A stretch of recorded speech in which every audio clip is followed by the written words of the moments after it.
dipanggil, diperiksa dalam perkara ini, saya kira semua terbuka. Dapat kami sampaikan bahwa update-nya per hari ini ya, yang pertama terkait dengan penggeledahan ya, beberapa waktu yang lalu penyidik juga terus melakukan penggeledahan di Tanjung Gerem ya, di salah satu kantor, dan dari sana penyidik menemukan ada 10 kontainer dokumen ya. Jadi dokumen itu dalam bentuk kontainer-kontainer dokumen itu ada 10, kemudian ada 3 dus juga berisi dokumen, dan ada barang bukti elektronik. Barang bukti elektronik itu ada yang sifatnya HP, handphone maupun flash disk ya, yang berisi data-data report dan kontrak. Dan itu sekarang sedang dipelajari oleh penyidik ya, untuk mencari korelasi dengan perkara ini.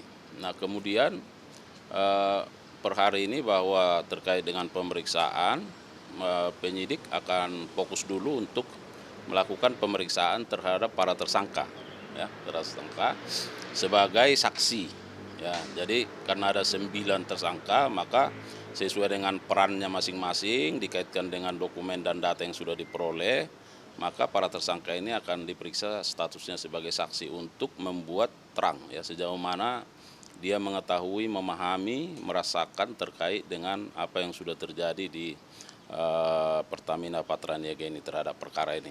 Nah itu terkait soal update-nya. Artinya kan sudah ada penggeledahan, kemudian juga akan ada pemeriksaan para tersangka sebagai saksi. Ada lagi nggak Pak saksi yang akan diperiksa? Mungkin kalau kita kaitkan dengan ada statement nih dari Ahok kemarin terkait dengan adanya dugaan keterlibatan BPK dalam kasus korupsi ini, apakah memungkinkan Kejagung ini akan memanggil BPK atau mungkin Ahok dipanggil juga diperiksa? Nah terkait apakah ada pihak-pihak yang akan dipanggil, diperiksa dalam perkara ini, saya kira semua terbuka ya, sepanjang itu menjadi kebutuhan penyidikan. Nah jadi kan penyidik tentu dalam rangka membuat terang tindak pidana ini, membuat satu perencanaan ya, untuk dalam rangka membuat terang tindak pidana, menemukan bukti-bukti, dan tentunya akan diselaraskan dengan unsur-unsur pasal sangkaan ya.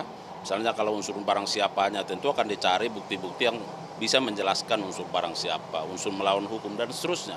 Oleh karenanya siapapun, pihak-pihak manapun, ketika penyidik menilai bahwa ini menjadi kebutuhannya, maka bisa saja untuk dipanggil dan diperiksa. Nah terkait dengan pernyataan yang bersangkutan, apakah ada pihak-pihak tertentu sebenarnya yang terkait dengan perkara ini, maka saya kira ya ini harus diperjelas ya.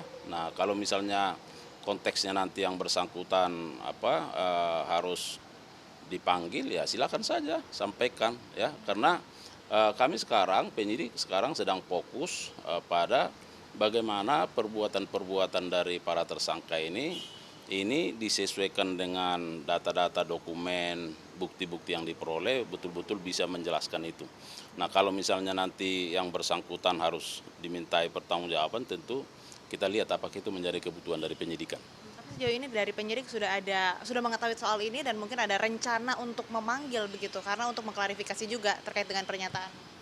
Ya itu yang saya sebutkan, artinya ini kan terus bergulir kan. Nah bergulir, lalu nanti kita lihat apakah misalnya dari, kalau yang nggak salah kan apakah statusnya sebagai komisaris dan seterusnya. Jika penyidik merasa perlu dari sisi pengawasannya, nanti kita lihat seperti apa ya, apakah ini juga berkaitan dengan perbuatan para tersangka. Nah saya kira di situ dia akan dikaji apakah itu menjadi kebutuhan penyidikan. Kemungkinannya dalam waktu dekat mungkin akan dipanggil Ahok atau mungkin memanggil BPK. Kalau ada pihak-pihak yang akan kita panggil, akan kita update. Nah, akan kita update.